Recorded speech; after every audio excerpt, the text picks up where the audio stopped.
Hormuz കടലിടുക്കിലെ സുരക്ഷ ഉറപ്പാക്കുന്നതിനായി രൂപീകരിക്കുന്ന നാവിക സഖ്യത്തിൽ ചേരാൻ വിസമ്മതിച്ച സഖ്യകക്ഷികളെ തള്ളി അമേരിക്കൻ പ്രസിഡന്റ് ഡൊണാൾഡ് ട്രംപ്.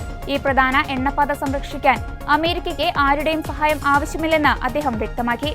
ഞങ്ങൾ ലോകത്തിലെ ഏറ്റവും ശക്തമായ രാജ്യമാണ്, ഏറ്റവും കരുത്തുറ്റ സൈന്യം ഞങ്ങളുടേതാണെന്ന് പറഞ്ഞ ട്രംപ് നാറ്റോ അംഗങ്ങൾ കൂട്ടുത്തരവാദിത്തം കാണിക്കുന്നില്ലെന്ന് കുറ്റപ്പെടുത്തി.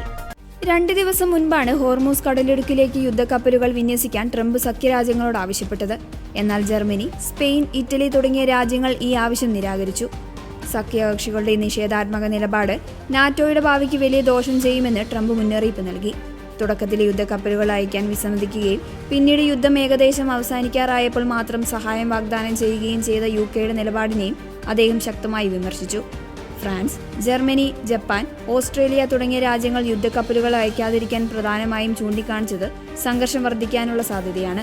സൈനിക നീക്കത്തിന് പകരം നയതന്ത്ര ചർച്ചകൾക്കാണ് തങ്ങൾ മുൻഗണന നൽകുന്നതെന്ന് അവർ വ്യക്തമാക്കി. സ്വന്തം രാജ്യത്തെ നിയമപരമായ തടസ്സങ്ങളാണ് ജർമ്മനി ചൂണ്ടിക്കാട്ടിയത്. പോളണ്ട്, ബെൽജിയം തുടങ്ങിയ യൂറോപ്യൻ രാജ്യങ്ങളും മേഖലയിലെ സ്ഥിരത ഉറപ്പാക്കാനായി ചർച്ചകൾക്കാണ് ഊന്നൽ നൽകിയത്. സഖ്യകക്ഷികൾ അമേരിക്കയെ എത്രത്തോളം പിന്തുണയ്ക്കുമെന്ന് പരീക്ഷിക്കാനാണ് താൻ സഹായം തേടിയതെന്ന് ട്രംപ് വെളിപ്പെടുത്തി. എനിക്ക് അവരുടെ ആവശ്യമുള്ളതുകൊണ്ടല്ല, മറിച്ച് അവർ എങ്ങനെ പ്രതികരിക്കുന്നു എന്നറിയാനാണ് ഞാനിത് ചെയ്തത് എന്ന് അദ്ദേഹം പറഞ്ഞു. സഖ്യകക്ഷികളുടെ സുരക്ഷയ്ക്കായി അമേരിക്ക വലിയ തുക ചെലവഴിക്കുന്നുണ്ടെന്നും അവരുടെ പ്രതികരണത്തിൽ താൻ സന്തുഷ്ടനല്ല എന്നും അദ്ദേഹം കൂട്ടിച്ചേർത്തു. യുകെയുടെ നിലപാടിൽ താൻ വലിയ നിരാശനാണെന്നും ട്രംപ് വ്യക്തമാക്കി. ഫെബ്രുവരി 28 മുതലാണ് അമേരിക്കയും ഇസ്രായേലും ഇറാനെതിരെ ശക്തമായ സൈനിക നടപടി ആരംഭിച്ചത്. ഇതിന് പ്രതികാരമായി ഇറാൻ ഇസ്രായേലിന് നേരെയും പശ്ചിമേഷ്യയിലെ US സൈനിക താവളങ്ങൾക്ക് നേരെയും ശക്തമായ മിസൈൽ ഡ്രോൺ ആക്രമണങ്ങൾ നടത്തി.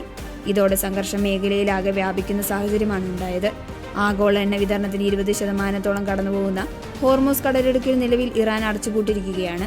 കടലിടുക്ക് കടക്കാൻ ശ്രമിച്ച 15-ലധികം കപ്പലുകൾക്ക് നേരെ ഇറാൻ ആക്രമണം നടത്തി. കടലിടുക്ക് അടഞ്ഞു തന്നെ കിടക്കുമെന്നും എണ്ണവില ബാരലിന് $200 വരെ ഉയർന്നേക്കാമെന്നും ഇറാന്റെ പുതിയ നേതാവ് മുജ്തബ ഖമേനി മുന്നറിയിപ്പ് നൽകി.